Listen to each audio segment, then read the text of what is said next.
ঢাকা ঢাকা দক্ষিণ সিটি কর্পোরেশনের আওতাধীন শহরের বিভিন্ন সড়কের উপর স্থানীয় ব্যবসায়ী ও ঠেলাগাড়ি মালিকদের দ্বারা অবৈধভাবে ফুটপাত দখল করে পসরা বসিয়েছে, ফলে পথচারী, বৃদ্ধ ও শিক্ষার্থীদের নিরল চলাচলে কঠিন সমস্যা দেখা দিয়েছে।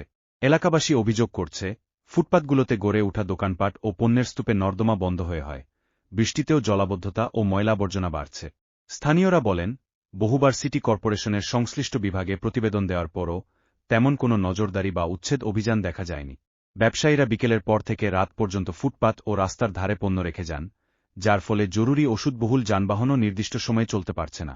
নগরবাসী ও পথচারীরা দাবি করেছেন, ঢাকা দক্ষিণ সিটি কর্পোরেশন তৎপর হয়ে অবৈধ দোকানদার উচ্ছেদ, নিয়মিত মনিটরিং ও জরিমানা কার্যকর করুক, পাশাপাশি বিকল্প ছেঁড়াঠেলে বা বরাদ্দকৃত মার্কেটিং জায়গা নির্ধারণ করে দেওয়া হোক। সংশ্লিষ্ট কর্তৃপক্ষ যদি দ্রুত ব্যবস্থা না নেয়, তাহলে একই সমস্যায় নিরাপত্তা ও জনস্বাস্থ্য ঝুঁকিতে থাকবে বলে আশঙ্কা প্রকাশ করেছেন তারা। সংবাদ উপস্থাপক নসীন চ্যানেল।